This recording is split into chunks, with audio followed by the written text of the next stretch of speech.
Hello and welcome to another amazing episode of the program from the State Assemblies. On this episode, Kano Assembly seeks support for indigents who failed qualifying exams. Rivers Assembly confirms 8th Commissioner designate. Just as Speaker Niger State Assembly pays courtesy call on former heads of state. Details of these and many more stories coming your way shortly. I'm your host and I'm Joshua Okunchide.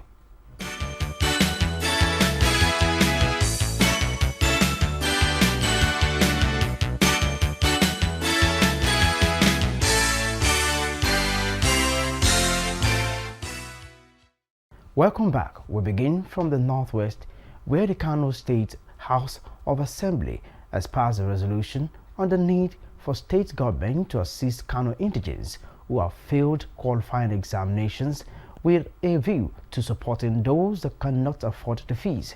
Samira Amisushira reports. The priorities of the present administration in Kano State is education.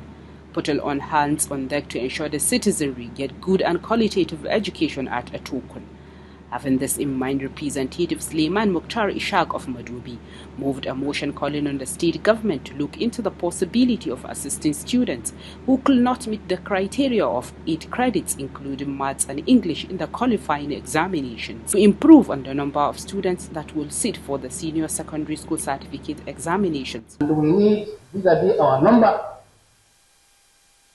more students be able to be educated because of the gap we had over time. Speaker, it's a very timely motion, it's a very serious motion. Like rightly the mover of the motion has mentioned, all of us here will be our witness. From a week back or so, we have been receiving complaints from our constituency of the issue of payments of those people who have failed with the so-called qualifying examination. And the need to bridge in that gap of out-of-school children, do something like the mover of the motion rightly has said. You find that all these children having 7 to 8 credits, they'll be likely to be one of the best students in their respective classes.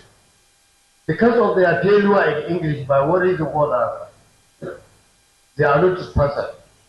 And if unfortunately they come from a poor family, then from there they be dropped out. Meanwhile, Representative Aminu Saadu of Ungogu and his counterpart from Dala, Lawal Hussein, moved a joint motion for the construction of a road from Konar Jajira, Region Lemu to Kutitafawa Jajira, while Representatives Ahmad Muhammad Tumas and Murtala Musa Kori of Makuda and Lambata sponsored a joint motion calling on the state government to construct a road from Dunawa to Samir Buka, which all scaled through. In other development, the Jigawa State Assembly has received and adopted the report of the ad hoc committee on the review of the State Independent Electoral Commission and local government laws to be in conformity with the Electoral Act of 2022. Ibrahim Sani reports that the House also received and adopted the report of the State Assembly Committees on Trade, Industries and Cooperatives, as well as that of Housing, Urban Development and Regional Planning. The report. The Jigawa State Assembly had, during its 154th sitting held on the 23rd of April 2024, constituted a committee to review the current laws of the State Independent Electoral Commission and the Local Government Council's law with a view to streamlining the laws to be in conformity with the Electoral Act 2022. In carrying out its duties, the committee studies the laws, particularly the Jigawa State Independent Electoral Commission Law 2012 and its Amendment Law 2015, as well as the Electoral Act 2022. A state electoral commission is under a duty to adopt same procedure followed by INEC in the conduct of election to area council in its conduct of election to local government councils in the state. That any election to local government area conducted by SAEC in violation of the procedure is invalid.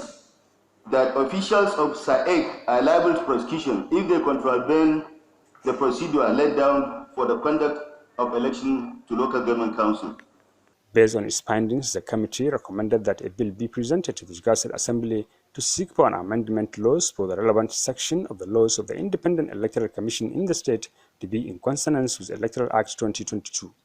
Section 64 of SAEC law on publication of date of election that is, notice of election, that require 90 days notice before the date of election, is at variance with Section 28 of the Electoral Act 2022, which require 360 days notice before the date of election. 3. That Section 65 of SAEC law on submission of list of candidates, which require 30 days, is in variance with Section 29 of Electoral Act 2022 that requires 180 days. 4. That local government law CAF L8 laws of the State 2012 need to be amended, particularly amendment number 4 of the said law. In another development, the Jigawa State Assembly received and adopted House Committee's report on commerce, trade, industries, and cooperatives, as well as the House Committee's report on land, housing, urban development, and regional planning, following their oversight visit to various projects in Jigawa State.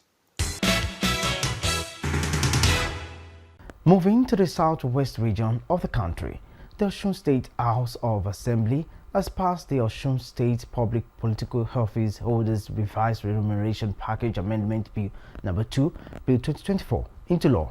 Assembly correspondent Muiwa Omowumi has details of this. The review of Osun State Public Political Office Holders Revised Remuneration Package Amendment No. 2 Bill 2024 has been one of the major bills at the hallowed chamber. In their contributions, other lawmakers say the bill has a series of benefits for the state. The Speaker, Osun State House of Assembly, Right Honorable Adewale Egbedun, has emphasized the need to review remuneration package of political office holders in the state for effectiveness and to curb corruption among political office holders in the state. Later, a motion to pass the bill was moved by the Deputy Majority Leader of the House, Honorable Adekunle Oladimeji, and seconded by the Chief Whip, Honorable Olawale Akerile, representing Ilesha West State Constituency respectively. Having passed the bill, the Speaker ordered the final copy of the bill to be produced in due course and forwarded to Governor Ademola Adeleke for assent. Earlier, the Speaker of the Parliament, Right Honorable Adewale Egbedun, announced that a mini public hearing of Osun State Estate Agents Regulatory Authority Bill 2024 will hold at the hallowed chamber. Also in Abeokuta, the Ogun State Assembly has passed the Local Government Amendment Bill 2024 to allow for the creation of Audit Department in the local government administration of the state. The lawmakers at the plenary also adopted resolution urging government to curb the sale of fake and expired drugs in pharmaceutical stores and other outlets across the state. Parliamentary correspondent Yemi Dalema reports. The passage of the Local Government Amendment Bill followed the presentation of the committee report by the Chairman, House Committee on Local Government and Chieftaincy Affairs, Jemil Akingbade, supported by all the members through voice votes. The Speaker, Oludaisi Elemide, directed that a clean copy of the bill be transmitted to the State Governor, Dapo Abiodun, for his assent. The adoption of the resolution calling for urgent action at curbing the sale of fake and expired drugs followed a motion sponsored by the Chairman, House Committee on Health, Wahab Aruno, which was debated by the lawmakers and passed through a voice vote. The Speaker, Oludaisi Elemide, observed that the selfish desire for inappropriate maximization of profit by unscrupulous elements in the health sector led to the millions of counterfeit drugs in the country and lamented the grave consequences of fake drugs, which made some advanced nations to be subjecting drug peddlers to capital punishments. It is therefore the opinion of this honorable House that in order to mitigate against the sale of fake and expired drugs in the state government should, as a matter of urgency, consider this implementation of this following. 1. Empower the Ministry of Health, Ogun State Ministry, Ogun State Hospital Management Board, and other relevant agencies to embark on proper monitoring of pharmacy stores in the state to ensure fake and expired drugs are right off the shelf in the state. The lawmakers thereafter suggested the deployment of more digital machines to check the status of drugs centrally before being dispensed in Ogun State and Nigeria in general. In the South, the Transition Committee chairman in Akwa Ibom State had to initiate a life-touching project for the benefit of rural dwellers. To this end, any chairman who cannot provide dividends of democracy for its citizens has failed in his or her responsibility and should not be considered for tenure extension. This is coming from the House Committee Chairman on Local Government and Chieftaincy Affairs, Mpon Idong, during an inspection tour to 5 local government areas of the state. Osika Kokon reports. On arrival at Uyo Local Government Council, the committee was received by the council chairman, Mr. Wemedi Mo. The committee chairman, Mr. Mfon Idung, who also represents Mekwika State constituency, commended him for such laudable projects in the area. The committee is excited, we are happy, the environment is friendly. We've seen one of the projects, I've still gone through the booklet, I've seen the project that you've embarked within the period. And we'll go through most of the projects. If there are other projects that are within the environment, let us see, apart from the one that we've seen. But we just want to thank you and your team for making this place habitable. The story was different in Ibisikpo Sultan local government area, as the committee chairman, Mr. Mfonidung, and other committee members passed vote of no confidence on the transition committee chairman, Akun Asukwo. How much came to this local government last month? 54 and with 54.something million naira, you cannot even do a POP here. 54.something million naira. The committee members met a stopover at Nsiribum, Nsirubium, and Etina local government areas, where the committee chairman applauded them for their efforts in putting life-touching projects in the areas, but also charged them to put more efforts. I picked the model farm from there. Yes, I saw the model farm. It's a good one. Yes. Two more. The House Committee's store is part of its oversight function to ensure that dividends of democracy spread to all nooks and crannies in rural communities. In the meantime, the Rivers State Assembly has screened and confirmed 8 commissioner designates as members of the Rivers State Executive Council. This is sequel to a letter from Governor Siminalayi Fubara, read on the floor of the House by the Speaker, Victor Oko-Jumbo. Assembly correspondent Nkirun Onyejesi reports. The 184th Legislative Day sitting commenced with the Speaker, Victor Oko-Jumbo, reading out the correspondence of the Governor, requesting the House to screen and confirm Commissioner Designate to be members of the Rivers State Executive Council. And the names are 1. Honorable Prince Charles O. Beke. 2. Mr. Collins N. Onuo. 3. Honorable Solomon Eke. 4. Sir Dr. Peter N. Mede. 5.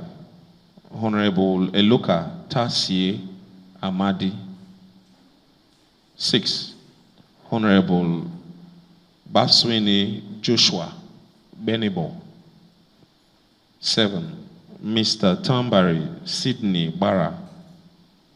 And last but not the least, Dr. Ovi Oruedeye Chinedum Chukuma. The nominees, while fielding questions from lawmakers, said they bring their wealth of experience into the administration of Governor Fubara to take it to an enviable height. I'm going to bring value into the system. I have a lot to offer administratively. I have a gifting to interact and network with people, to bring dividends, to make sure that our state, Rivers State, is being put at the top of committee on state. Leader of the House, Sokari Goodboy Sokari, pleaded with the House to confirm the nominees, since most of them have served in various capacities in the state. He moved the motion for closure of the debate. I want to appeal to the members of this 10th Assembly not to struggle much in us confirming them. And I'm opening a debate, and at the same time, I wish to close it as well. The leader of the House, Sokari Goodboy, who announced that 2 members would join them soon, moved motion for adjournment. It's time to join in Kiro in Port Harcourt, whom the people of Rivers fielded questions from on their expectations from the commissioner designate. Let's hear from them on our interview segment. Basically, when a new commissioner is being sworn in, more is being expected from the commissioner, especially those that have what to do well. Technical know-how is also part of it. And I think from what I've seen Sidney Barra. He has been involved in political process. I also see the commissioner of the Attorney General. I think he's a son and without bias, he's a competent person. And I see the government doing well, because what is a government about? What is all about government? Government is about the people, for the people, and by the people.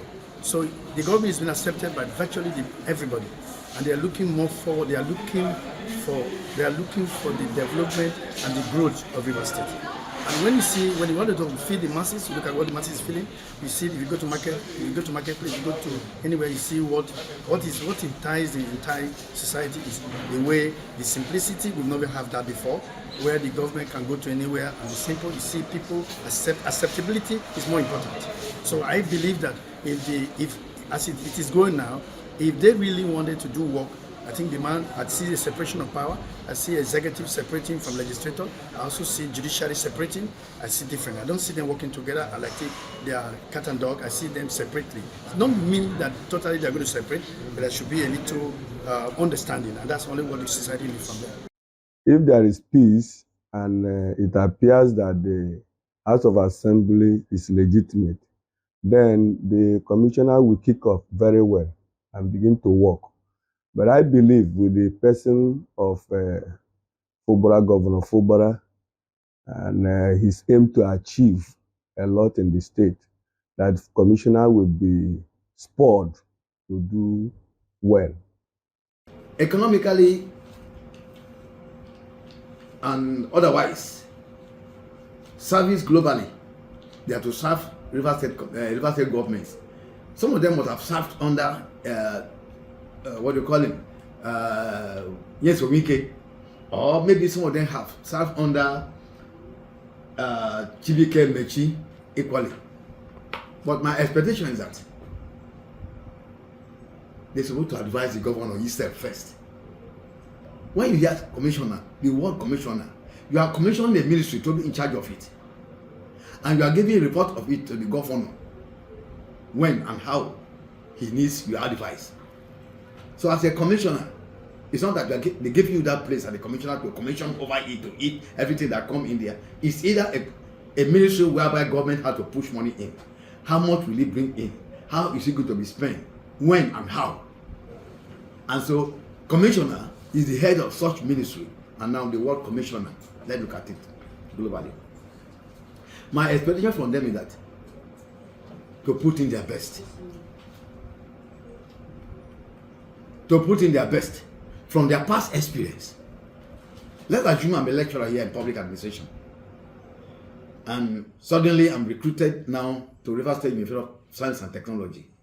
As an old lecturer, going there to render service, I will teach them that which I know and how to do it well for the betterment of the university. And of course, the department that hired me. So that's my expectation. Those people now, currently, screened and sworn in as commissioners in with various portfolios, and the case may be, they are there to correct the governor, tell him what to do, when to do it, and how to do it, that it may benefit all the citizenry of Rivers State. You're watching the program from the State Assemblies, where we keep you updated on various legislative bases across the 36 states of the Federation. Time now to go on a short break. The program continues shortly with more reports.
Welcome back and thanks for staying with us.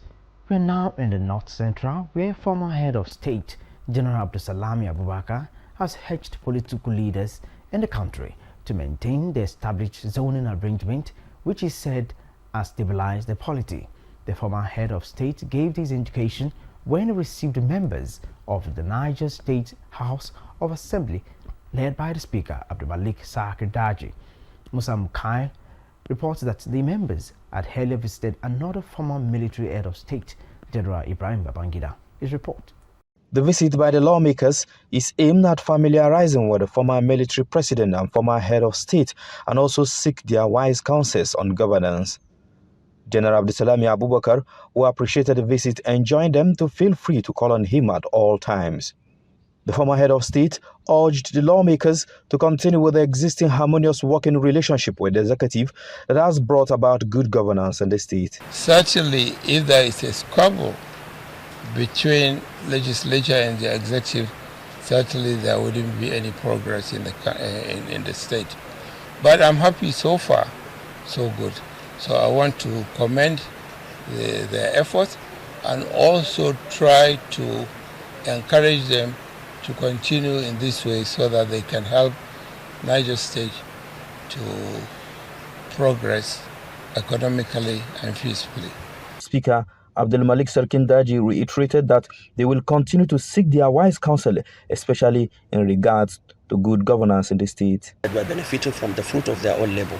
They have stabilized Niger State for us, and that's why we always have to be resorting back to them for advice and guidance. This is the first official visit by the lawmakers to interact with the former heads of state.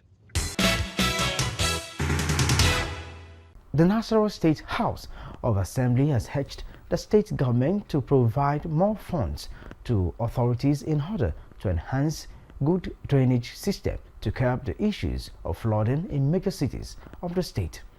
The Standing Committee on Environment and Natural Resources gave the advice when top officials of the Ministry of Environment and Natural Resources appeared before the committee on the 2024 budget appraisal for the first quarter. Adams Abdulkadri has the details. The chairman of the committee says climate change acceleration, rising global temperatures that has resulted to increased evaporation and more intense windstorm that exacerbating the severity and frequency of flooding in vulnerable communities. According to the committee, state government effort must tailored on effort to overcome this challenge in order to reduce environmental degradations. The environment, the state has the right to ensure that those that are coming to operate on the land, on the environment of the state, are doing it in compliance with the external regulations, which part of it is the executive order. And at times, discovering the location is another difficulty. You will see illegal miners in the bush without address. You only see excavator establishing an address. You will not know the name of the company. So it's a bush thing. And there's a lot of logistic problems. Also, Ministry of Information, Culture and Tourism, when appeared before its committee, made a strong case, saying that Nassarawa State Investment Development Agency as trespasses into area of their revenue collections. This exercise to enable you people put your records intact so that at the end nobody will have any skeleton on the cupboard to ask what and why all this thing is happening in your spendings. Meanwhile, Auditor General also appeared before its committee requested for severe sanction to rule violators. Among other agencies that appear before the various committee include Project Finance Management Unit under the Office of the Accountant General, Bureau of Rural Development, led by the Director General, Mustafa Yahuza. Meanwhile, the Kogi State House of Assembly has received 7 bills from the executive arm of the state government for consideration. 2 of these bills are proposed to be repealed and reenacted, while the remaining bills underwent first reading. Jacob Sani reports that the bills were read at plenary by the Speaker, Aliyu Umar Yusuf. His report. At plenary, lawmakers deliberated on the votes and proceeding with no observations made. Moving on to the agenda for the day, Governor Ahmed Usman Ododo's letter regarding the repeal and reenactment of Kogi State Scholarship Board Edit 1998, along with bills concerning the Kogi State Electricity Market and Electricity Regulatory Commission, as well as Kogi State Commodity Exchange, Export Promotion, and Market Development Agency, among others, were discussed. 1. A bill to establish the Kogi State Anti-Corruption Agency and other matters connected therewith 2024. The bills listed above have been approved by the State Executive Council. Consequently, they are hereby forwarded to the Honorable House for consideration and passage to law. These bills aim to improve the living standards of the people in the state and contribute to the realization of the Renew Hope agenda of President Bola Ahmed Tinubu. In view of the enormous importance of the bills, I humbly urge the House to A. Consider the bills, and B. To pass the bill into law of Kogi State. In addition, the House received a petition from Enemapo concerning illegal land deals allegedly conducted by illegal practitioners. The petition was referred to the Committee on Public Petition for investigation, with a report expected within 3 weeks. In another climb, precisely in the northeast, Borno State House of Assembly has, during its session, received 4 executive correspondences from the state Deputy Governor Umar Usman Kadafa seeking confirmation of various appointments, including Director Generals, Chairmen, and other members of state agencies. Kagama Mustafa provides us with details. The executive communications include requests to confirm the appointment of Mustafa Kori as chairman of the Borno State Housing Corporation, along with Ayuba Bulus Dawa, Maman Suleiman Kamba, Alamin Kamsulum, Alamin Lawan Mafa, Rabiu Bayo, Jibrin Lawan, Mahmoud Lawan Bakura, Fatima Fuma, Malom Usman, and Judum Bukar as members. Also, Mahmoud Lawan Maina is proposed as chairman of the reconstituted Borno State Local Government Pension Board, with Wakil Abbas Jilbe, Zanna Bukar Kullima, and Galdi Garbashani as board members. Speaker Abdul Karim Lawan announced the request for confirmation of Ali Kaka as chairman of the Borno State Senior Secondary School Board, alongside Ibrahim Sarki, Bunu Umara, and Palmata Alhaji Bukar as members. Furthermore, Mohamed Dili is nominated as chairman of the Borno State Livestock Development Agency, with Dr. Mohamed Bashir, Bukar Mustafa, Ayamul Lawan Gwasha, and Dr. Bukar Ali Usman as Director General and Secretary of the Commission. Mr. Speaker and members, please accept the assurance and the highest esteem consideration of the Executive. Signed, His Excellency Umar Usman Kadafur, the Deputy Governor of Borno State. The requests have been forwarded to the House Committee on Agriculture, Local Government and Works and Education, Science, Technology and Innovation for review. We draw the curtain on this juncture of this week's episode of the program. But remember, you can watch our news and other programs on the social media and scrolling on your screen. Thanks for your time. Once again, I'm Joshua Oguchi. Bye for now.